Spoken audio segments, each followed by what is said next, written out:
I was sitting in my living room watching the 2011 Masters Golf Tournament. It was Sunday, which meant the pros were playing their last round out of 4 total. Everyone was buzzing about a young player from Ireland named Rory McIlroy who was leading the tournament by 4 strokes, or 4 less strokes than everyone else. I was watching as he teed off, the last one in the course for the day.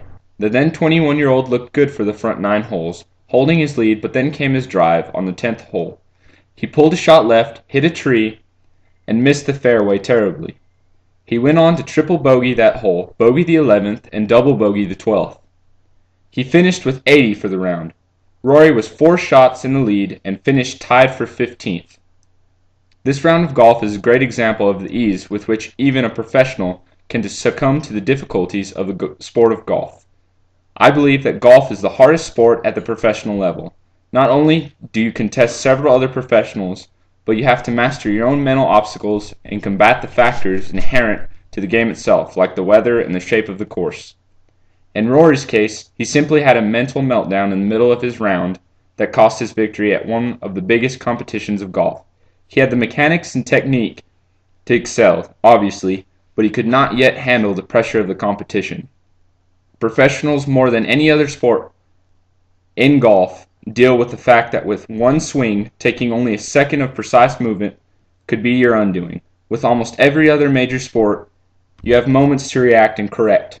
With golf, you have a stroke to stay in a position to win or completely take yourself out of the competition. Every stroke has that potential. If a professional golfer plays a par round, he hits the ball 72 times, and tournaments consist of 4 rounds. That's an average of 288 chances to lose.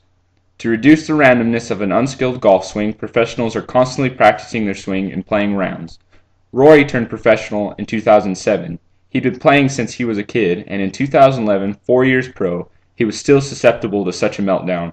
And he isn't the only one, nor is he the oldest pro to do so.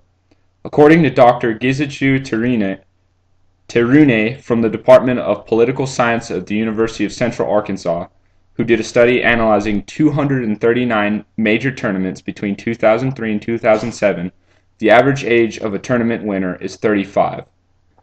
Only half of this huge amount of time is spent mastering your mindset. The other half is mastering the precise, detailed movements of an effective golf swing. The human body has over 600 skeletal muscles, and I believe that this sport demands the exact cooperative movement of almost all more than any other sport. Pros also have to take into account the numerous different drivers, irons, hybrids, wedges, and putters that they can use and the various swings possible with each. You might be thinking that golf is for old people and out-of-shape men looking for an afternoon of beer drinking, but at the professional level, their bodies must be in shape for competition. Strength for effective swinging, strong cores for correct, consistent posture, and conditioning for walking 18 holes of golf at a time are essential. And in every round of golf, just like in any sport, sometimes your greatest opposition is the rules. There are over 2,000 rules in the golf for the numerous situations applying to the course, the player, the clubs, and the weather. The minor rules can also be different for individual tournaments. In 2010, the PGA Championship took place at Whistling Straits near Kohler, Wisconsin. The course was covered in numerous patches of sand, some obviously sand traps, but some were so small that they would normally be deemed hazard areas. This is important because in golf there's a rule that a player is not allowed to put their club on the ground before they take their stroke in a sand trap, but this rule does not apply to hazard areas, including hazard areas that consist of sand. Before the tournament, the officials of the course named any and all patches of sand traps. On the last hole in an attempt to win, Dustin Johnson teed off into the grassy sand, rough landing in a small patch of sand that had been kicked up and trampled by spectators all day. Unkempt and unraked, Dustin Johnson grounded his club on that patch and took his second shot. He missed the putt for an outright win, but walked off with a forced playoff between Martin Kaymer and Bubba Watson. That was until he was informed of a 2-stroke penalty for grounding his club. This sparked a controversy about the clarity and variations of the rules from tournament to tournament. This is yet another factor that professionals have to take into account when competing. Mother Nature will cause many to lose as well. Wind and humidity can affect the flight of the ball. Humidity can also change the hardness of the ground for the most precise part of the game, putting. Hard ground can make the ball travel fast, and soft ground can make the ball travel slow. Even orientation of the grass blades can mean the difference in your ball falling in the hole and your ball hanging over the hole on a certain putt. Slopes, trees, sand traps, and people can also be an obstacle to overcome.